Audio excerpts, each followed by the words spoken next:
بسم اللہ الرحمن الرحیم، السلام علیکم. ایک نئے پوڈ کاسٹ کے ساتھ میں ہوں سلمان حیدر. جو مہمان اس وقت اسٹوڈیو میں ہمارے ساتھ ہیں حامد خان المشرقی. کچھ تعارف تو کرانا بنتا ہے، ظاہری بات ہے بہت سے ایسے لوگ ہیں جن کو شاید حامد خان المشرقی صاحب کے پرسنالٹی کا اور ان کے کیے گئے پاکستان کے لیے کام کا دوسرا رخ شاید اس طریقے سے نہیں معلوم ہوں. سینئر اینکر پرسن ہے جی، انٹرنیشنل نون ہے. دنیا کی کوئی اسکرین ایسی نہیں ہے جس میں پاکستان کا نہ صرف کیس ڈیفینڈ کرتے ہوں اور پاکستان کا بہترین چہرہ سامنے پریزنٹ کرتے ہوں. یہی نہیں، پہلی شخصیت ہے جنہوں نے میڈیا اسٹریٹجی میں پی ایچ ڈی کیا ہوا ہے، بے شمار انٹرنیشنل ایوارڈس لیے ہیں اور خون واقعی ان کا انمول بھی ہے. تو انہی سے بات کرتے ہیں. السلام علیکم. وعلیکم السلام. کیسے حامد بھائی؟ ٹھیک ہے، خیریت سے؟ آپ سنائیے. All good all good. اس سے پہلے کہ سر میں thank you very much, it's always honoured to have me. Same here بھائی. اچھا، اس سے پہلے کہ میں کوشچنس آپ کا چھوڑوں، مجھے کچھ چیزیں آپ سے متعلق بتا دیں ذرا. تھوڑا فیملی بیک گراؤنڈ ذرا تھوڑا بتائیں کہ نام بڑا تگڑا ہے اور یہ نام بھی اتنا انسیت والا ہے نا. ذرا کچھ لوگ جو نہیں جانتے آپ کو، ذرا ان کو پتا ہونا چاہیے نا. حامد خان المشرقی. جی بالکل. سلمان ایسے ہے کہ الحمدللہ آئی ایم ویری پراؤڈ کہ میں علامہ عنایت اللہ خان المشرقی جو ویل نون میتھمیٹیشین، ریاضی دان اور عالم تھے اور پھر خاکسار تحریک کے بانی تھے، میں ان کا پوتا ہوں.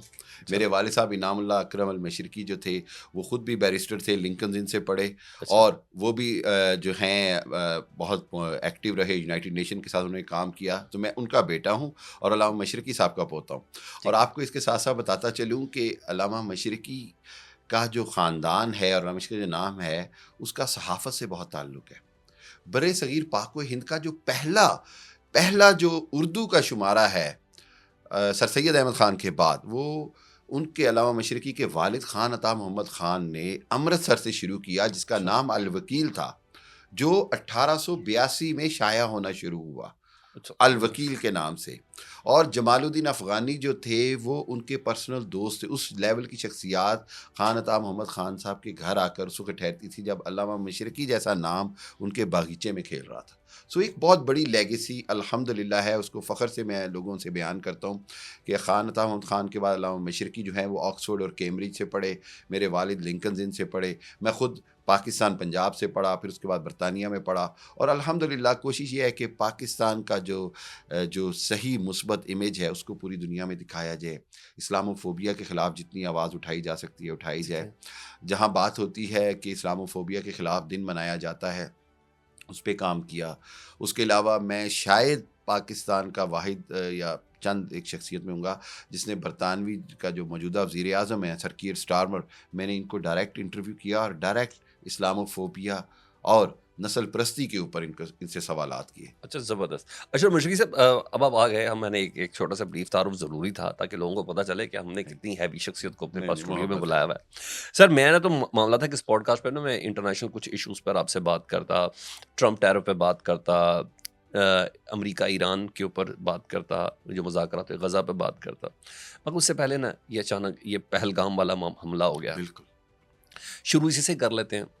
بھارتی میڈیا کو آپ سے بہتر کون جانتا ہے؟ یا مکرو یا مکر جی، آپ ان سب کو بہت اچھے سے ہینڈل کر لیتے ہیں. تو آپ مجھے بتائیں، بھارتی میڈیا پوری کمپین کر رہا ہے اور یہ 27 سے 28 ٹورسٹ ہیں جن کو مارا گیا، جس کو ہم کنڈیمڈ بھی کرتے ہیں. وہ کہتے ہیں پاکستان کا اس میں ہاتھ ہے، ایویڈنس کوئی ہے نہیں. لیکن مجھے ایسا لگتا ہے کہ بھارتی میڈیا اور یہ پوری بحیثیت قوم یہ مل کے ہاتھ باندھ کر کے جھوٹ بولتے ہیں اور سب کی زبان ایک ہوتی ہے. بالکل تھوڑا رسپونڈ کریں پلیز، یہ کیا چیز ہے؟ دیکھیے میں 2 لفظوں میں بتاؤں، پلوامہ سے لے کے پہلگام تک سب ایک ڈرامہ ہے. اور اس ڈرامے کا مقصد صرف یہ ہے کہ جہاں پر یہ نظر آتا ہے کہ پاکستان معاشی طور پر مضبوط ہو رہا ہے اور انڈیا اور مودی جو ہے وہ آئسولیٹ ہو رہا ہے، تنہائی کا شکار ہو رہا ہے، وہاں پر ہمیشہ یہ فالس فلیگ آپریشن کا ڈرامہ کرتے ہیں. دیکھیے ہمیں تنہا کرتے کرتے میں پوری دنیا میں بڑی واضح طور پر خود انڈیا تنہا ہونے جا رہا تھا کہ بنگلہ دیش سے ان کے تعلقات خراب. دیکھیں آپ اس کے ہمسایوں سے تعلقات کو دیکھیں، پاکستان سے تعلقات خراب، چائنا سے انہوں نے مار کٹائی کھا لی، بڑی بری مار کھا لی، نیپال سے تعلقات خراب. اس کے بعد مودی کی اپنی ذاتی مقبولیت تیزی سے گرتی ہوئی، بی جے پی جو ہے وہ خود مشکلات کا شکار، راشٹریہ سیوک سنگت جو ان کی RSS آئیڈیالوجی ہے وہ زمیں بوس ہوتی ہوئی، خود کانگریس کی طرف سے اتنی بڑی مزاحمت، اور اس کے بعد جو مسلم وقف املاک بورڈ یا دوسرے مسلمانوں کے خلاف قوانین ہیں اس کے اوپر پورے انڈیا میں ریاکشن، اس سب کو ایک ہی طریقے سے انہوں نے قابو کرنا تھا اور وہ تھا فالس فلیگ آپریشن. پاکستان کے خلاف. وہی بیانیہ کہ ایک ایسا جھوٹیا بیانیہ, ایک مطلب یہ بدترین فالس فلیگ آپریشن کرتے ہیں جس میں یہ اپنے ہی لوگوں کی جان لیتے ہیں.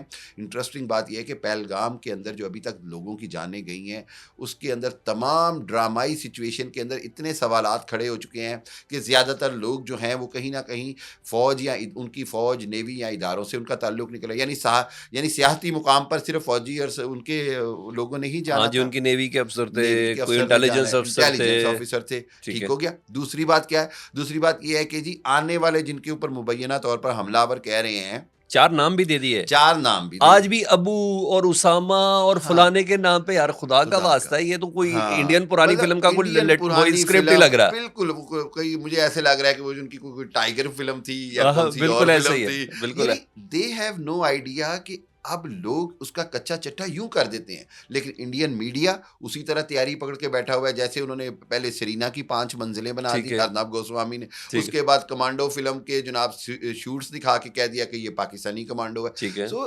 یہ خود انڈیا کی عوام کو سمجھنا ہوگا جو اتنی سادگی سے, اتنی میں کہوں گا بیوقوفی سے اس میڈیا کے جال میں پھنس جاتے ہیں.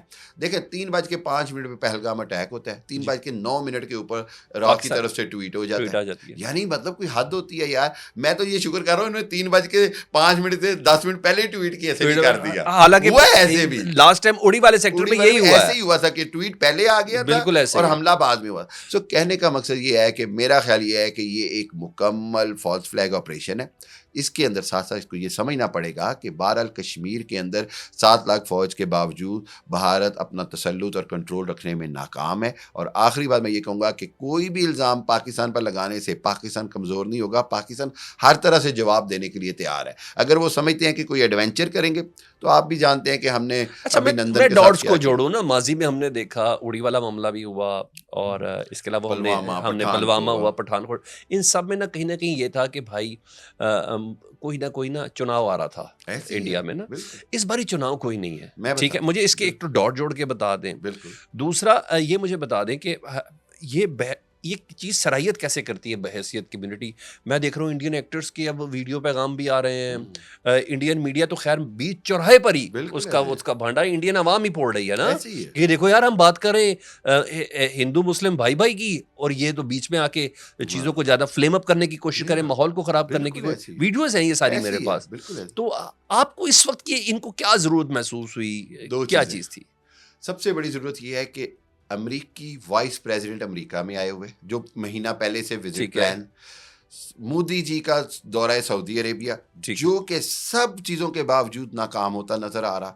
تیسری بات, مودی کی چناؤ کیا ہوتا ہے مقبولیت بڑھانے کے لیے, مودی جی کی مقبولیت نیچے جاتی ہوئی. یہ 3 چیزیں جو ہیں, یہ 3 فیکٹرز جو ہیں انہوں نے, اور چوتھی بات یہ کہ جو انہوں نے بلوچستان میں دہشت گردی کی, جعفر ایکسپریس کا سارا کچھ ٹھیک ہے, اس کے اوپر انہوں نے جس طرح 3 دن 4 دن ڈرامہ چلائے رکھا ہے انڈین میڈیا نے, آپ نے دیکھا, میں نے دیکھا. ٹھیک ہے, اس ساری چیزوں کو دیکھیں تو انڈیا کو ایسے لگا جیسے یہ موقع ہے. پیٹرن وہی ہے ان کا کہ جی ہم سے آ کے پوچھا تم ہندو ہو کہ مسلمان ہو, جب ہم نے بولا ہندو ہیں تو ہمیں مارا, پھر ہماری ماں کو بھی چھوڑ دیا, بیٹے کو بھی چھوڑ دیا. شاید وہ کوئی پیغام دینا چاہ رہے تھے. یس, آپ سوچیں نا, یہی حمایت کرتے ہیں نا پاکستان میں. یہی پیٹرن. یہ سب سے بڑی بات یہ ہے کہ ہمیں یہ سمجھنا ہوگا کہ انڈیا اگر یہ جانتا ہے یا اگر یہ سمجھتا ہے کہ ہم اپنے بلوچستان کے حوالے سے یا دوسرے حوالے سے کھلے عام انڈیا کا نام نہیں لیں گے تو یہ ناممکن ہے. ہم سب جانتے ہیں کہ کس طرح کلبھوشن کا معاملہ ہوا, کس طرح باقی معاملہ. سو انڈیا کی انوالومنٹ تو واضح طور پر ہے, جبکہ کشمیر کے معاملے کے اندر خود کشمیری جو ہیں وہ اپنی حریت کی جنگ لڑ رہے ہیں. خود کشمیری جو ہیں وہ 7 لاکھ جو تسلط زدہ فوج ہے, تسلط کر رہی ہے, اس کے خلاف لڑ رہے ہیں. سو انڈیا کا سیکیورٹی فیلئر, انڈیا کا ڈرامہ فلاپ, انڈیا کا سب سے بڑی بات یہ ہے کہ خود جو گورنمنٹ کی پاپولیرٹی ہے وہ ختم ہو رہی ہے. اس سب کے بعد آخری بات, انٹرنیشنل کمیونٹی کے اندر جو ان کی ساکھ ختم ہو رہی تھی, اب ہمدردیاں سمیٹنا چاہ رہے ہیں. امریکی نائب جو صدر ہیں ان کی موجودگی کا فائدہ اٹھانا چاہ رہے ہیں, تیزی سے بیانات لے رہے ہیں. آپ سوچیں تو صحیح کہ ایک ہی ٹارگٹ کر لے جی بیان لے لیں ہم ان سے مذمت کا بیان لے لیں. ہاں دیکھیں ڈونلڈ ٹرمپ نے بھی آ گیا, اسرائیل کے وزیر اعظم کا بھی آ گیا, پورا پلان سب کا آ گیا, فرانس کے صدر کا بھی آ گیا, اس کا بھی آ گیا. ہماری جعفر ایکسپریس ہوئی کسی کا نہیں آیا. That is my point. کہ میری جعفر ایکسپریس ہوتی ہے, میرے بندوں کی جانیں جاتی ہیں. وہی صورتحال جو میں بار بار کہتا ہوں کہ یورپ کی جو منافقت ہے وہ کھل کے سامنے آتی ہے. تھوڑا سا ان کے بھی ذرا جوتوں میں ذرا تھوڑا پیر ڈال کے دیکھ لیتے ہیں ہم لوگ نا. پاکستان کی کیا کیچ ہو سکتی ہے ایسے موقع پر جب پاکستان شریف اللہ کی شکل میں بندہ امریکہ کو دے رہا ہے, ایسے موقع پر جب ڈونلڈ ٹرمپ صاحب پریس کانفرنس میں کہہ رہے ہیں کہ پاکستان نے کمال کام کیے, پاکستان کے لیے تو یہ کس طریقے سے بینیفیشل, پاکستان کے لیے اس طرح کا اٹیک جو ہے وہ سوئسائڈ ہوتا. پاکستان کیوں اس کو کرتا؟ پاکستان معاشی طور پر دوبارہ اسٹیبلٹی کی طرف جا رہا ہے. پاکستان یہ کر رہا ہے کہ جی وہ جو 1500 BLA کے دہشت گرد ہیں ان کے خلاف اعلان جنگ کر رہا ہے, ان کو ختم کرنے کی کوشش. پاکستان طالبان کے خلاف جنگ کر رہا ہے. پاکستان کا ایک واضح موقف ہے کہ کسی طرح کی دہشت گردی کہیں بھی ہو پاکستان اس کی حمایت نہیں کرے گا. پھر پاکستان کیوں اس طرح کی دہشت گردی کرے گا؟ سو یہ صورتحال جو ہے یہ بڑی واضح ہے کہ یہ پاکستان کے فائدے میں نہیں, پاکستان کے وارے میں نہیں. یس انڈیا اس سے فائدہ اٹھانا چاہتا ہے. انڈیا پچھلے 1.5 سال سے 2 سال سے ایک بیانیہ بنا رہا ہے کہ لائن آف کنٹرول پہ ہم نے دباؤ بڑھانا ہے, لائن آف کنٹرول ہم نے کراس کرنی ہے, ہم نے یہ کرنا ہے. اس سب کو ایک جواز دینے کے لیے پوری ہاں یہ اس کو اور یہ میں آپ کو گارنٹی بتا رہا ہوں کہ اگلے 72 گھنٹوں سے لے کر 96 آورز کے اندر انڈیا کی طرف سے کوئی نہ کوئی شرارت ہوگی. اچھا ایک اور نا, اور جو باقاعدہ NDTV اور دوسروں نے بنانے شروع کیا کہ ٹھیک آرمی چیف کے وہ جو سمندر پر پاکستانیوں سے خطاب تھا نا جنرل عاصم منیع صاحب کا, جس پہ انہوں نے کہا تھا کہ کشمیر ہماری شہر ہے گئے, ٹھیک اس کے 7 دن کے اندر یہ حملہ کروایا پاکستان نے. یہ پورا میڈیا اس کو کمپین بنا کے چل رہا ہے. بالکل. میں آپ کو پتہ ہے کہ اس جو اوورسیز کنونشن تھا اس کا ماسٹر آف سیریمنی تھا جنرل عاصم صاحب سپاہی سالار نے میرے سامنے تقریر کی, اور وہ بڑا واضح کلیئر میسج تھا فار اینیمیز آف پاکستان. میں ہوں, آپ ہوں, میرے سیاسی وابستگیاں کسی کے ساتھ بھی ہو سکتی ہیں, میرا اندرونی معاملہ کچھ بھی ہو سکتا ہے, لیکن when it comes to Pakistan میں آپ دنیا 25 کروڑ پاکستانی ایک جگہ کھڑے ہیں. اچھا مودی صاحب کا لاسٹ ٹائم نعرہ بھی تھا نا اب کی بار 500 پار, اور وہ نہیں ہو سکا تو وہ کولیشن میں گورنمنٹ بن گئی. اس کی فرسٹریشن بھی ہے تھوڑی, اس کی فرسٹریشن ہے. اس سے بڑھ کر بڑی فرسٹریشن یہ کہ مودی کا نعرہ تھا کہ میں کشمیر میں BJP کا وزیر اعلیٰ لاؤں گا, نہیں لا سکے, 2 سیٹیں نہیں جیت سکا BJP.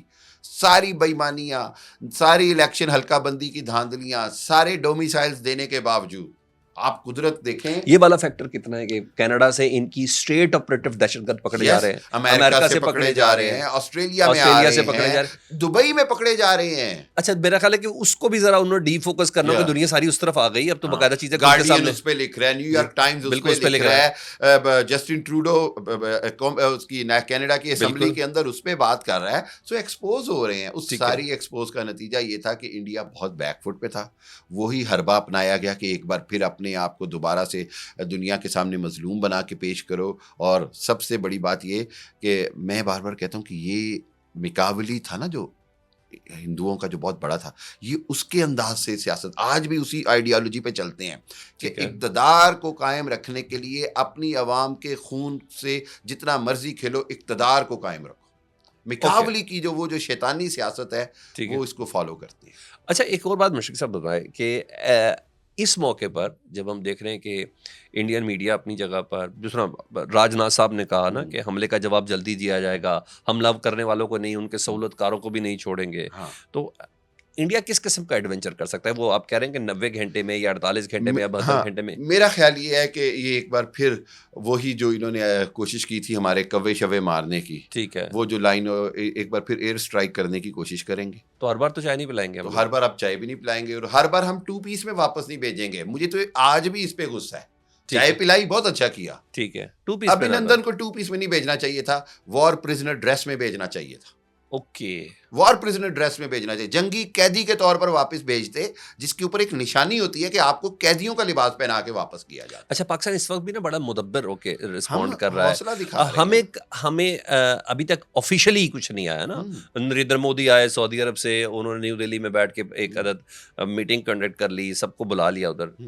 اب آپ مجھے بتائیں پاکستان کو اس وقت کہاں ویجیلنٹ رہنا اور پاکستان کا رسپانس کیسا ہونا چاہیے؟ دیکھیے یا یہ جو پاکستان اس بارے میں بار بار تردیدیں کر رہا ہے، کیا خیال ہے؟ میں نہیں سمجھتا کہ کوئی بہتر چیز ہے. آپ سمجھتے ہیں کہ تردیدیں کرنے کی ضرورت ہے کسی کسی؟ دیکھیے بات یہ کہ ایک فارن آفس کا اسٹیٹمنٹ آیا ہے، ٹھیک ہے، بہترین اسٹیٹمنٹ ہے کہ جی ہم ہر قسم کی دہشت گردی اور سویلین کی جانوں کے ضائع ہونے پر افسوس کرتے ہیں اور دہشت گردی کے خلاف. One liner statement. اس کے بعد مجھے آپ کو پاکستانیوں کو کوئی ضرورت نہیں مزید وضاحت دینے کی. ٹھیک ہے، اگر ہم سے کوئی ایڈونچر کرے گا ہم اس کے لیے پوری طرح تیار ہیں. ٹھیک ہے. میری اطلاعات کے مطابق آپ کو کہ تمام پاکستان کے جو بارڈرز ہیں، تمام جو فورسز ہیں، they are on high alert. High alert چلے گئے. پاکستان کی جو فضائیہ ہے وہ تیار ہے ان کو منہ توڑ اور مزے کی بات خود ہی بتا رہے ہیں، نقشوں کے ساتھ بتا رہے ہیں، اور مزے کی بات وہ گریپس کے ساتھ بتا رہے ہیں کہ ادھر سے کہ کریں بھائی گے. یہ پاکستانی نے الرٹ ہو گئے ہیں، جہاز بھجوا دیے انہوں نے بارڈر کے قریب. سب سے مزے کی بات اور وہ بھی بتا دیا ہماری کون سی ایئر بیس ہے راولپنڈی میں، نور خان ایئر بیس، سب سے بڑی بیس اسی کو، یس یس یس اسی کا ان کو نام بتا رہے ہیں. ایک اور مزے کی بات بتاؤں، اب بڑا مزے کا منظر آپ کو ٹی وی کہ جب بھارتی وزیر دفاع نے کہا کہ آرمی سے نہیں بلکہ ہم نے ایئر فورس سے اب بدلہ لینا ہے، تو یقین کریں اس منظر میں نا لائیو سین میں آرمی چیف کے چہرے پر آنے والی ریلیکسیشن کہ شکر ہے میری جان بچ گئی ہے، اور ایئر انڈین چیف کے چہرے پر آنے والی پریشانی کہ میری جان پھنس گئی. میں نے کرنا کیا. اس کو پتا ہے کہ انڈین ایئر فورس کی قابلیت اور کیپیبلٹی کسی بھی حالت میں پاکستان کی ایئر فورس کے برابر تو کیا بڑی دور تک بھی برابر نہیں آتی ہے. سو ان کو مجھے نا ایس یو وی وہ جو طیارے ہیں مگ 30 اور جو ایس یو وی پہ کر رہے ہیں، سر کلیجہ کہاں سے لے کے ہاں ان کی ٹریننگ کلمے کی طاقت کہاں سے لے کے آئے گے، وہ نعرہ تکبیر کہاں سے لے کے آئے گے، وہ نعرہ حیدری وہی نعرہ حیدری کہاں سے لے کے آئے گے. اس کے لیے کس کے پاس جائیں گے یہ لوگ؟ اچھا مجھے ایک چیز اور بتائیں، ابھی آپ نے بتایا کہ جعفر ایکسپریس کا واقعہ ہوا، آپ نے دیکھا کوئی بڑی اسپیشلی ڈونلڈ ٹرمپ صاحب یا پیوٹن کی طرف سے، پیوٹن کا مجھے بہت اچھے سے یاد ہے کہ انہوں نے کنڈیم کیا تھا اس چیز کا. پاکستان میں ڈونلڈ ٹرمپ نے فون نہیں کیا نا. پاکستان کہاں کھڑا ہے؟ حقیقت اگر ہم دیکھیں نا تو پاکستان عالمی منظر نامے پہ آپ کو لگتا ہے کہ کچھ تنہائی کا شکار ہے؟ دیکھیے حقیقت یہ ہے کہ جو دنیا کے اندر جو نئی ڈائمینشنز بنی ہیں نا اس کے اندر بڑی ایک واضح ٹرائی اینگل ہے، اور وہ ٹرائی اینگل ہے امریکہ، اسرائیل، انڈیا. ٹھیک ہے. اس ٹرائی اینگل کا واحد جواب کیا ہے؟ پاکستان، چائنا اور ایران یا ترکی یا رشیا. ٹھیک ہے. رشیا نیوٹرل کھیلنا چاہ رہا ہے، پاکستان انڈیا کے درمیان رشیا نیوٹرل کھیلے گا. چائنا پاکستان کو ایک مضبوط جواب دینا ہے. پاکستان اگر ہماری حکومت، ہمارے ادارے یا کوئی بھی امریکہ سے توقع رکھیں تو پھر میں بار بار ایک بات کہتا ہوں کہ پھر 1971 کی وہ بحری بیڑے والی تاریخ دہرائی جائے گی کہ بحری بیڑا آ رہا ہے اور وہ کبھی نہیں. ہمیں ان سے کوئی ایکسپیکٹیشن نہیں. وہ ہمارے لیے برائی تو کر سکتے ہیں، بھلائی نہیں کر سکتے. اس کا کیا جواب ہوگا بھائی کہ شریف اللہ کو ہم نے واپس کیا، ہم پوچھتے ہیں بھائی امریکہ کے ساتھ ہمارے تعلقات بڑے زبردست ہو گئے اور یہ ہے، ٹرمپ صاحب نے پھر ٹیرف لگا دیا، 29% اور لگایا، 10% پہلے تھا، یعنی 39% اس وقت ٹیرف پہ پاکستان چل رہا ہے. آپ کو ابھی فی الحال معطل ہے 3 ماہ کے لیے. آپ کو لگتا ہے کہ ابھی بھی ہم امریکہ کی ضرورت ہے؟ میرا خیال یہ ہے کہ امریکہ کو یہ سمجھنا پڑے گا کہ اگر خطے کے اندر مستقل طور پر اس کو کوئی ایسا ملک جو شدت پسند نہیں ہے اور سپورٹ کر سکتا ہے وہ پاکستان ہے. یہ میں آپ کو بڑی مزے کی بتا رہا ہوں. ٹھیک ہے. پورے خطے کے اندر آپ دیکھیے، میں ایران ایک شدت پسند نظریات کے ساتھ حکومت، ٹھیک ہے. انڈیا انتہائی شدت پسند نظریات کی حکومت، ٹھیک ہے. چائنا ایک سوشلسٹ آئیڈیالوجی کی حکومت، بالکل. افغانستان طالبان آئیڈیالوجی. اس پورے خطے کے اندر پاکستان وہ دنیا اس خطے کا واحد ملک ہے جہاں کی عوام بھی اعتدال پسند ہے، جہاں کی حکومت بھی اعتدال پسند ہے، جہاں کی فوج اور ادارے بھی اعتدال پسند ہیں. ایکسٹریم رائٹ ونگ پاکستان میں کبھی بھی کامیاب نہیں ہوا. اور امریکہ کو اگر کوئی ملک سوٹ کرتا ہے، امریکہ کو یہ سمجھنا ہوگا تو وہ اعتدال پسند ملک سوٹ کرتا ہے. یہ امریکی تھنک ٹینک کو سوچنا پڑے گا کہ کل کو اگر خطے میں اپنی کوئی اہمیت رکھنی ہے، ورنہ پاکستان کے پاس اب چوائس بہتر ہے. یہ بھی بات ہے. میرے پاس چوائس کیوں ہے؟ پاکستان نے JF تھنڈر 17 کے معاملے میں امریکہ پہ انحصار ختم کر دیا، چائنا سے مل کر سب کچھ اپ گریڈ کر دیا. پاکستان نے جو اسٹیلتھ ٹیکنالوجی ہے وہ بھی چائنا سے لی. بحری بیڑے بھی انہوں نے ترکی کے ساتھ کر لیا. پاکستان کا چائنا کے ساتھ مینیج ہو گیا, نیول ڈیفنس ہمارا ٹرکی اور فرانس کے ساتھ مینیج ہو گیا, فوج ہماری گراؤنڈ فوج ہماری ماشاءاللہ الخالد ٹینک سے لے کے تمام ٹینکوں تک میزائل ٹیکنالوجی ہم سیلف سفیشینٹ ہو گئی. یہ تو ہمارا دفاع ہو گیا. اب معیشت پہ آ جائے. معیشت میں IMF کا جو ایک جھٹکا ہے $1.5-2 بلین کا, میں یہ سمجھتا ہوں کہ اس سے پاکستان کو کوئی اتنا بلیک میل نہیں کیا جا سکتا آج کے حالات میں. سو پاکستان معیشت بھی ٹریک پہ نظر آ رہی ہے. تیسری چیز یہ ہے عوام کی سپورٹ. میں یہ سمجھتا ہوں کہ ہماری پولیٹیکل پارٹیز کو ضرور کام کرنا ہوگا, حکومت کو ضرور کام کرنا ہوگا. ضد اتنی ہے, جی ضد اور انا اتنی ہے, ضد, ذاتی انا, گھمنڈ, ہٹ درمی, اس سے باہر آنا ہوگا. عوام نہ ہو ساتھ تو حکومت چل سکتی ہے, عوام نہ ساتھ ہو تو فوج چل سکتی ہے. میں یہ کہتا اس ہوں میں اتنی عوام ڈویژن کو کیسے ختم کرے سر؟ سیاسی استحکام لانا ہوگا, اور سیاسی استحکام کے لیے سب کے ساتھ بات کرنی ہوگی. وہ جو جیل میں بیٹھا ہے اس کے ساتھ بھی بات کر لیں, جو اقتدار میں بیٹھا ہے اس کو آگے آنا چاہیے. میں یہ بات سمجھ رہا ہوں. اور سب سے بڑھ کر یہ بزرگوں کا کیا کرنا ہے آپ نے, جو جاتی عمرہ کے بزرگ ہیں, جو بلاول ہاؤس کے بزرگ ہیں, وہ کہیں نظر نہیں آ رہے. ان بزرگوں نے, میں افسوس کے ساتھ کہوں گا, اپنی ذمہ داری نہیں نبھائی. فروری کے الیکشن کا رزلٹ آتا ہے اور اس کے بعد ہم نے دیکھا کہ کس انداز میں ریئیکٹ کیا گیا کہ جی مجھے وزیر اعظم چوتھی بار نہیں بنایا گیا تو شاید سب سے بڑی غلطی ہو گئی ہے. سو وہ جو ریئیکشن ہے, میں سمجھتا ہوں کہ عوام کو اس نے بڑا ڈسٹرب کیا. میں آتا ہوں لوکل پولیٹکس پر. مجھے تھوڑا پتہ ہے, ٹرمپ صاحب نے آئے اور آتے ساتھ انہوں نے نا 100 سے زیادہ ممالک پر ٹیرف بھی لگا دیا. پھر ان کی اسٹاک مارکیٹ بھی بڑے زبردست طریقے سے کریش کر گئی. پھر ان کو سمجھ آئی, چین پر 145% ٹیرف لگایا. اب انہیں کہا نہیں نہ فری کریں گے نہ 145 کریں گے, چین سے بھی وہ واپس ہو گئے. اچھی خاصی اپنے ہاتھوں سے انہوں نے خود بربادی کی ہے. ٹھیک ہے, آپ کو کیا لگتا ہے کس مائنڈ کے سیٹ کے ساتھ ہیں ڈونلڈ ٹرمپ صاحب, کیا وجہ ہے؟ دیکھیے, ایک ایسا شخص اس وقت امریکہ پر حکمران ہے جس کا خیال یہ ہے کہ وہ 4 سال میں امریکہ کی تاریخ بدل دے گا, اور جس کے متعلق کوئی خیال ظاہر بھی نہیں کر سکتا, اور جس کے بارے میں پریڈکٹیبل ہی نہیں ہے. پریڈکٹیبل ہے. بالکل. اچھا, اس کا نتیجہ کیا ہو رہا ہے؟ ایک طرف سے ڈونلڈ ٹرمپ صاحب خواب دیکھ رہے ہیں کہ ان کو امن کا نوبل پرائز ملے, اور دوسری طرف وہ ایران پر ایٹمی حملے کی بات کر رہے ہیں. اب آپ سوچیں, ایک طرف وہ کہتا ہے کہ میں غزہ اور یوکرائن کی جنگ بند کراؤں گا, اور دوسری طرف کہتا ہے جی غزہ کے 20 لاکھ لوگوں کو کہیں اور لے جاؤ. ٹھیک ہے, سو بات یہ ہے. اسی طرح معاشی طور پر آ جائیں, ایک طرف سے کہتا ہے میگا, میک امریکہ گریٹ اگین, اور ٹوپی اس نے پہنی ہوئی ہے جو میڈ ان چائنا ہے. اوکے, ٹھیک ہو گیا. مقصد کہنے کا یہ ہے کہ امریکہ کے اندر جو موجودہ صورتحال ہے, اس کے اندر ٹرمپ کو خود اپنی پالیسیوں سے بھی ہٹنا پڑے گا. ٹھیک ہے, ٹرمپ کی ہٹ تو رہا ہے, جو کرتا ہے واپس ریورس کر دیتا ہے. ٹرمپ کی موجودہ پالیسیاں نہ تو امریکہ کی اسٹیبلشمنٹ کو قبول ہے, نہ پینٹاگون کو قبول ہے, نہ عوام کو قبول ہے, نہ ریپبلکن پارٹی حکمران پارٹی کو قبول ہے. لا سکتا ہے اپنے اگلے مڈ ٹرم تک یا فائنل ٹرم تک, لاسٹ ایئر ہے تو رسک تو شاید اسی وجہ سے لے رہا ہے, کوئی تبدیلی لا سکتا ہے امریکہ میں ٹرمپ؟ دیکھیے, تبدیلی لائے گا. وہ تبدیلی کیا لائے گا؟ میں آپ کو, وہ تبدیلی یہ لائے گا کہ اگر وہ اس طرح ہٹ درمی پہ رہا تو امریکہ کی ریاستوں میں بہت بڑی درار اور تقسیم آ جائے گی. جو ڈیموکریٹ ریاستیں ہیں وہ حکم نہیں مانیں گی, یہ تاریخ میں پہلی بار ہوگا. سپریم کورٹ کے ججز کے حکم کے اوپر اگر ٹرمپ ان کی حکم عدولی کرے گا تو پورا انصاف کا جو نظام ہے وہ دھڑم سے گر جائے گا. ٹرمپ کو سوچنا ہوگا کہ وہ تبدیلی پازیٹیو لاتا ہوا نظر نہیں آ رہا, لیکن ایک ایسی نیگیٹو تبدیلی آئے گی جس کا فائدہ جو ہے وہ شاید باقی دنیا کے ممالک کو ہو. خود امریکہ جو ہے وہ, میں سمجھتا ہوں کہ ایک ایسی تباہی کا شکار ہو سکتا ہے جو پہلے کبھی نہیں سوچی گئی. اس لیے بار بار گورباچوف کی مثال دی جاتی ہے کہ ایک غلط ایڈمنسٹریٹر جب آ جاتا ہے تو اس کے آنے سے کیا فرق پڑتا ہے. اور غلط فیصلے, نقصان دہ فیصلے, ہٹ درمی کے فیصلے. Donald Trump is the biggest example of stubbornness, ہٹ درمی کی. اور اس کا خیال ہے کہ وہ, آپ کو مزے کا بتا دوں, اس کا, میرا ذاتی خیال ہے اس کا آئندہ آنے والے 3 ماہ کے اندر ایلون مسک سے بہت بڑا جھگڑا ہو جائے گا. ہاں ہو جائے گا. ٹھیک ہو گیا. اس کا بہت جتنے بھی اس کے بڑے بڑے بلینر اس کے سپورٹر ہیں وہ پیچھے ہٹ جائیں گے, کیونکہ اور امریکہ کے قانون کے مطابق اس کے پاس یہ آخری ٹرم ہے, اس کے بعد یہ صدر بھی نہیں بن سکتا. ٹھیک ہے, he has nothing to lose. That is the point. So میرا خیال یہ ہے کہ امریکہ کے اندر امریکہ کی عوام کو سوچنا ہوگا, تھنک ٹینکس کو سوچنا ہوگا. اچھا, تھوڑا سا ذرا بتا دیں گے, ایران خامنائی صاحب بڑا سخت ریسپانس دیتے ہیں جی, بڑا سخت رد عمل دیا تھا ٹرمپ نے جب پہلے خط لکھا تھا. وہ کیسے مذاکرات پہ مانا, اور امریکہ کیا چاہ رہا ہے بیسکلی؟ اور مزے کی بات, اس پہ سعودی عرب بھی کر دیں, سعودی عرب نے پہلی بار ایران کے حوالے سے اس نے نرم گوشہ بھی دکھایا. انہوں نے کہا, آج میں کھل کے کہتا ہوں, وزیر خارجہ کہتا ہے کہ ایران ہمارا بھائی ہے, ہمارا دوست ہے, ہمارا ہمسایہ ہے. یہ چینج کس طرف دیکھ رہے ہیں؟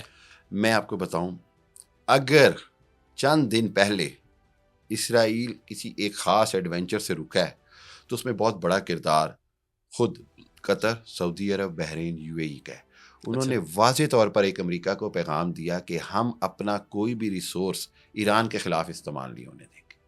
یعنی ایران کے ایٹمی اثاثوں کے حوالے سے ایک بہت بڑا حالانکہ ان میں سے ایڈونچر بیشتر ملک پلان, وہ ہیں جو ڈکلیئرڈ اسرائیل کو تسلیم کر چکے اسرائیل ہیں. کو تسلیم کر چکے ہیں اور ڈکلیئرڈ اینٹی ایران ان کی پالیسیز ہیں. بالکل ایسے ہی ہے. لیکن میں سمجھتا ہوں کہ یہ ایک امت کی خوش قسمتی ہے کہ تھوڑی سی ان کو سمجھ آ گئی کہ اگر خطے میں ایران کو تباہ ہونے کے لیے انہوں نے اپنا کندھا فراہم کیا تو پھر سب کچھ رہی تو کچھ پھر نہیں کیا. سب کے لیے تباہی ہے. اور ٹھیک ہے. دوسری بات یہ ہے کہ ایران یہ جو مذاکرات کر رہا ہے, ایران کا صرف مذاکرات کا 2 ایجنڈے ہیں. 1, اس کا خیال یہ ہے کہ امریکہ کو یہ باور کرا دیا جائے کہ ہم اب ایٹمی طاقت بن نہیں رہے, ہمارے ٹھیک پاس ہے. کچھ ہے دکھانے کو, دھماکہ کرنے کو. ٹھیک ہے. ٹھیک ہے, تو بالکل. اب آپ ہمیں وہ جو کہتے ہیں نا پنجابی میں ایزی نہ لیں. ایزی نہ لیں. ایران ایک تو یہ میسج دینا چاہتا ہے. ٹھیک ہے. اور اسی میسج کی وجہ سے یہ مذاکرات سب شروع ہوئے ہیں. ٹھیک. اچھا مجھے غزہ کا ایک پوائنٹ میں چھیڑ دوں. 50,000 شہادتیں ہو گئی سر. عارضی جنگ بند 60-70 عارضی جنگ بندی بھی ہوئی چند ہفتوں کے لیے, لیکن پھر اسرائیل کی بربریت بلکہ اس کی بچرنس جاری ہے. آپ بتائیں منصوبہ کیا ہے اور دنیا کا کردار کیوں نہیں ادا کر رہی, کیا ہے سر؟ دیکھیے اصل میں نا جو یہودی جو زائنسٹ ہے, صہیونیت ہے, دیکھیے ہمیں یہودیت اور صہیونیت کو علیحدہ کر دینا چاہیے. ٹھیک ہے. جو صہیونیت ہے نا, اس کے نزدیک مسلمانوں کا وجود جو ہے وہ بیت المقدس میں ہر حالت میں ختم کر دینا چاہیے. ٹھیک ہے. وہ صہیونیت منصوبہ جو ہے وہ غزہ کے 20 لاکھ لوگوں کو صفحہ ہستی سے مٹانے کا ہے. وہیں پر یہ بات حقیقت ہے کہ جس انداز سے غزہ کے لوگ شہادتیں قبول کر رہے ہیں, جس انداز سے ریزسٹ کر رہے ہیں, جس انداز سے وہ لڑ رہے ہیں, یہ سب سے بڑی شکست ہے صہیونیت کی. اور ایک اور بات بتا دوں آپ کو کہ میرا ذاتی خیال ہے کہ اسرائیل کے اندر, آپ کو شاید یاد ہوگا, اس سارے 7 اکتوبر کے ڈرامے سے پہلے, میں اس کو بھی ڈرامہ گننا ہوں گی, جو وزیر اعظم ہیں BBJ جو نیتن یاہو ہیں, یہ آلموسٹ جیل جانے والے تھے. بالکل بالکل. کرپشن کے الزامات ثابت بھی ہو گئی تھی, کچھ سب کچھ, یہ جیل جانے والے تھے. اور یہ دنیا کی تاریخ میں پہلا اسرائیلی وزیر اعظم ہوتا ہے جو وزارت عظمیٰ کے عہدے کے اوپر کرپشن کی وجہ سے جیل میں جاتا ہے. ٹائمز آف اسرائیل نے ڈکلیئر کر دیا تھا کہ بس اب اناؤنسمنٹ ہونے والی ہے, جب وہ ہو گیا. جی, حکومت اور پبلک پاپولیرٹی 0 لیول پہ, پبلک عوام خلاف, کابینہ خلاف, سب کچھ. وہی نریندر مودی والی ذہنیت. یہ سارا, میں کیوں یہ کہتا ہوں, یہ ایک آئیڈیالوجی ہے. امریکہ, اسرائیل اور امریکہ کی, انڈیا کی مل کر یہ ایک جیسے ہتھ کنڈے آزماتے ہیں, ایک ہی انداز سے. میں بار بار پاکستان کے خلاف وہی چیزیں انٹرنیشنل یوز کرتے ہیں, کبھی FATF سے پھنسانے کی کوشش کرتے ہیں, کبھی IMF سے دباؤ میں لانے کی کوشش کرتے ہیں, کبھی پولیٹیکل, کبھی بلوچستان کی انسرجنسی. یہ سب وہ چیزیں ہیں جو پوری دنیا میں امریکہ, اسرائیل اور ان کے آزمائے ہوئے ہتھیار ہیں, اور اسی پہ چل رہا. اچھا مشرقی صاحب, میں اب ذرا تھوڑا سا لوکل پالیٹکس میں ہوں. لوکل پالیٹکس لیے کیونکہ آپ سمندر پر پاکستانیوں کو بھی ریپرزینٹ کرتے ہیں. ابھی اگر میں یہ بھی بتاتا چلوں کہ ابھی آپ ہی تھے جنہوں نے اوورسیز پاکستان کی کانفرنس کو کنڈکٹ کیا اور تمام اوورسیز پاکستانیوں کو لگایا. سب سے پہلے ذرا مجھے بتا دیں, ایک اوورسیز کو کتنے پیسے دے کے بلایا ہے؟ سچ بولنا ہے, سچ بولنا ہے آپ نے. میں قسم سے 3,000 پاؤنڈ قسم کھانے کو تیار ہوں کہ میں اس پراپیگنڈا پہ اتنا ہنستا ہوں. اتنا مجھے سر 3,000 پاؤنڈ اگر حکومت دیتی اور اس کو ضرب دیں آپ 1,600 سے, تو یہ تو IMF کے پیسوں سے زیادہ پیسے بن جاتے ہیں. سر دینے کو تو خدا کا واسطہ, سر اتنے چھوٹے سے پروجیکٹ پہ اربوں روپے لگا دیتے ہیں سر اس کی کمپین میں. آپ کو اس حکومت سے تو کچھ بھی میں آپ کو بتاتا ہوں. یہ جو اوورسیز کنونشن کیا گیا, میں آپ کو اپنی ذات کی حد تک کہوں گا, اور ہمارے جو چیئرمین ہیں سید قمر رضا, OPF کے چیئرمین, اور MD افضال بھٹی, اور خصوصی طور پر میں ایک بار پھر کہوں گا سید قمر رضا ایک نان پولیٹیکل آدمی ہے, اے پولیٹیکل آدمی ہے. میں مکمل طور پر کسی جماعت کی کبھی بھی حمایت نہیں کرتا, میں پاکستانیت کے یقین.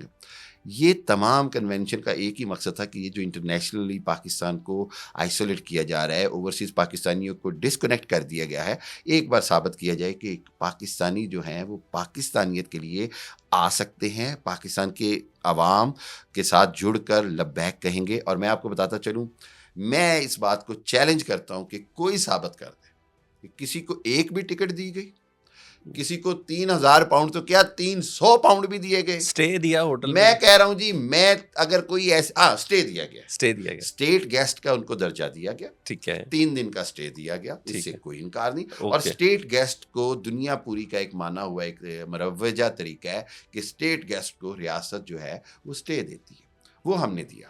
اچھا, اوورسیز پاکستانیوں کا ہے نا آج کل کیا ہمیشہ سے بڑا عمل دخل ہے. افسوس کا یہ مقام ہے کہ ہم ان سے پیسہ تو لینا چاہتے ہیں لیکن ان کا ووٹ نہیں لینا چاہتے. مجھے اس طرح یہ بتائیے کہ ٹرمپ صاحب جب وائٹ ہاؤس آئے نا تو پاکستان تحریک انصاف کی بیرون ملک جو قیادت تھی, جو سپورٹرز تھے, ان کو بڑی امیدیں تھیں اور حکومت گھبرائی ہوئی تھی, اس پہ کوئی شک نہیں. وہ جس طریقے سے ٹرمپ کے سجے کھبے کے لوگ جو فری عمران خان کی ٹویٹس کر رہے تھے, پھر ہم نے شریف اللہ کو گرفتار کروا کے ان کو دے دیا جی, وہ بھی ہو گیا جی. پھر ڈونلڈ ٹرمپ صاحب نے شکریہ بھی ادا کیا. حکومت اب شادیانے بجا رہی ہے. کیا ہمیں اتنا خوش ہونا چاہیے پاکستان تحریک انصاف کے لیے, کسی سیاسی جماعت کے لیے کوئی امریکہ کردار ادا کرے گا, یا ہمیں بحیثیت حکومت کو کیا اس طرح شادیانے بجانے چاہیے کہ لو جی سب صحیح ہو گیا؟ دونوں غلط کر رہے ہیں. بالکل. دیکھیں, پہلی بات تو یہ ہے کہ امریکہ کون ہوتا ہے پاکستان کے معاملات میں مداخلت کرنے والا, ٹھیک ہے, پہلی بات. دوسری بات یہ ہے کہ حکومت کون ہوتی ہے امریکہ کی ہاں یا نہ کے اوپر شادیانے بجائے. ٹھیک ہے, حکومت اس کو اپنی کامیابی اور ناکامی سے کیوں جوڑے. تیسری بات یہ ہے, میں اس اوورسیز کنونشن کے حوالے سے آپ کو کھل کے بات کروں گا کہ میں سمجھتا ہوں کہ حکومت کی طرف سے ہمیں وہ سپورٹ نہیں ملی جس کا میں امید رکھتا تھا. حکومت کی طرف سے؟ جی, میں صاف کہہ رہا ہوں آپ کو. اس کی وجہ سے پھر ادارے کی طرف سے سپورٹ ملی نہیں. دیکھیں, ادارے کی طرف سے میں نہیں کہتا. بات یہ ہے کہ یہ ایک او پی ایف کا آرگنائز ایونٹ تھا, ٹھیک ہو گیا. اس کے اندر کس نے یہ تھرو کس نے کیا تھا بتا دینا. او پی ایف کے چیئرمین قمر رضا کا برین چائلڈ تھا. میں آپ کو سچ بتا رہا ہوں, انہوں نے آرمی چیف کو بلایا تھا. نہیں, ہاں بالکل. جولائی میں جب اس کا انیشیٹو لیا, انہوں نے اس کا عہدہ سنبھالا, تو اسی وجہ سے انہوں نے ہم سے ڈسکس کیا کہ یار میں چاہتا ہوں پاکستانیوں کو ایک بار اکٹھا کیا جائے. ان کا صرف ایک مقصد تھا کہ آرمی چیف کا یا جو ادارے کے اندر جو ایک یہ بات پھیلی ہوئی ہے کہ شاید ادارے سے عوام دور ہو رہے ہیں, اس تاثر کو ختم کیا جائے.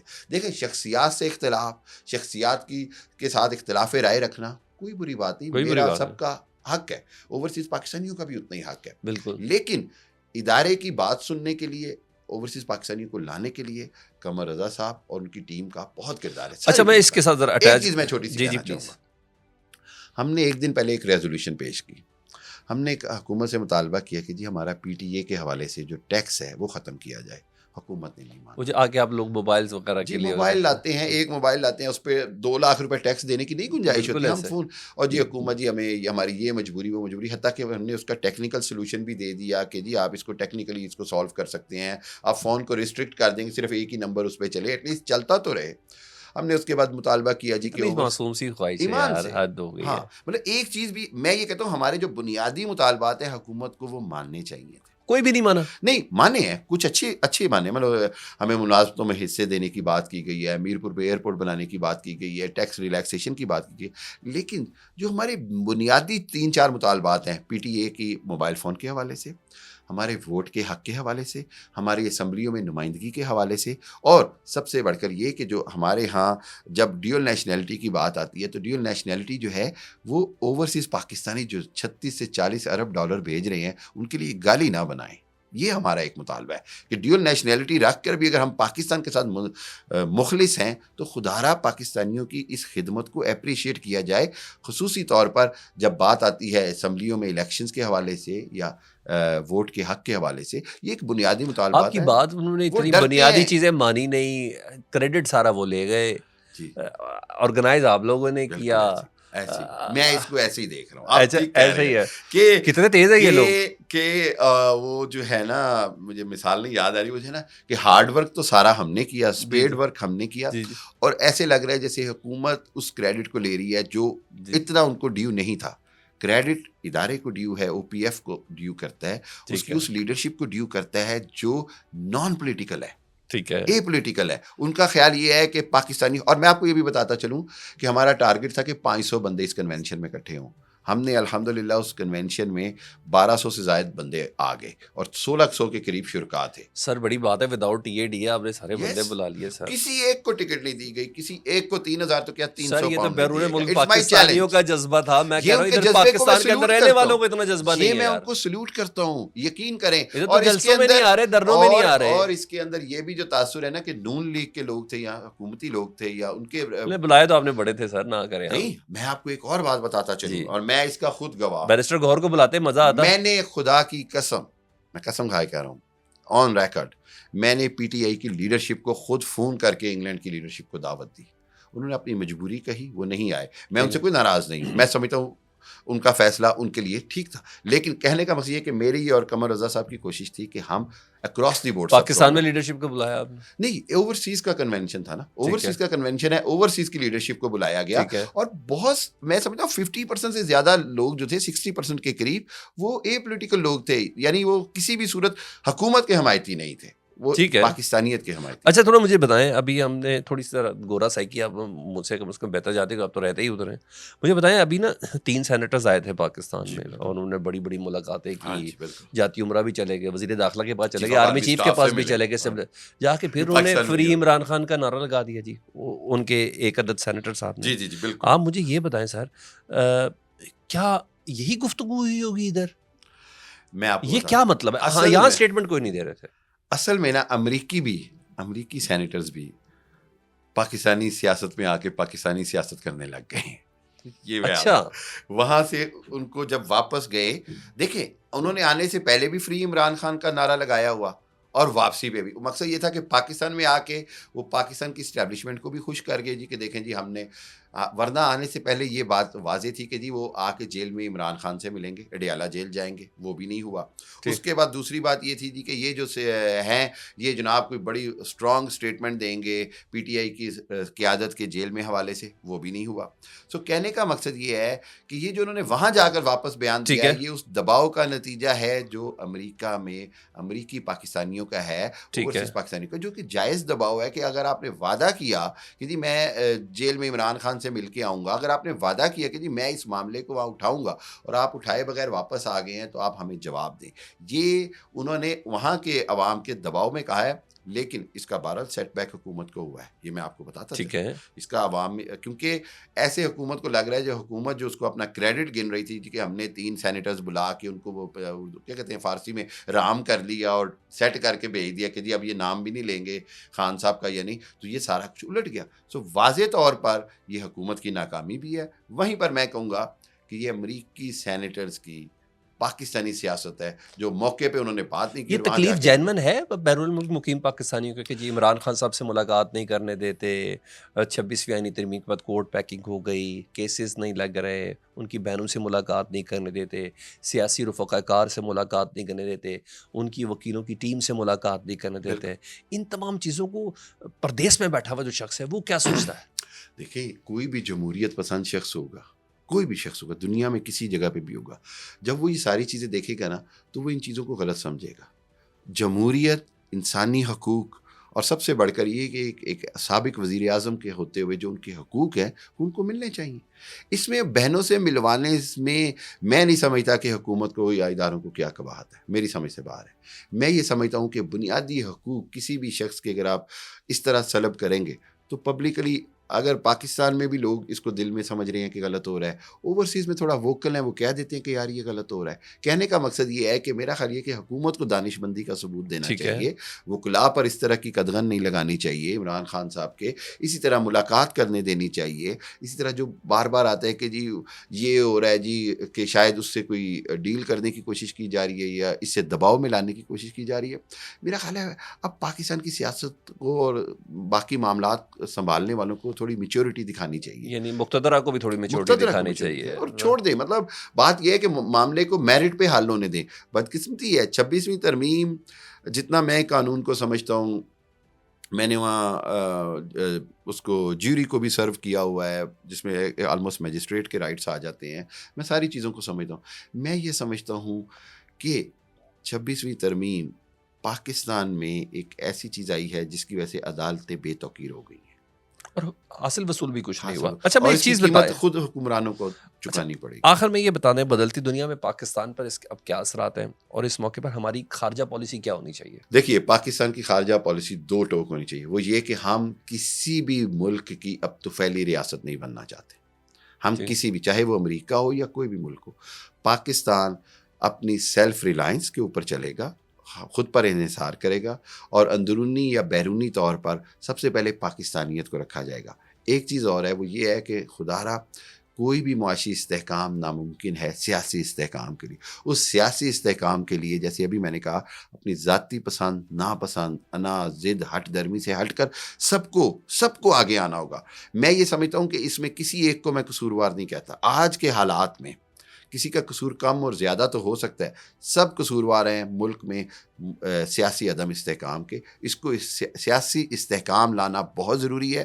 اس کی وجہ یہ ہے کہ آئندہ آنے والے دنوں میں کون لائے گا, کا بہت, کس کو آپ کہتے ہیں کہ یہ لوگ ذمہ دار ہیں, سیاسی استحکام یہ ہی لا سکتے ہیں؟ مجھے واپس نہیں جانے دینا آپ. نہیں, آپ واپس جائیں گے, فکر نہ کریں. آپ نے بھی بہت بڑا فنکشن ہوسٹ کیا ہے, آپ کو کچھ نہیں میں کہتے.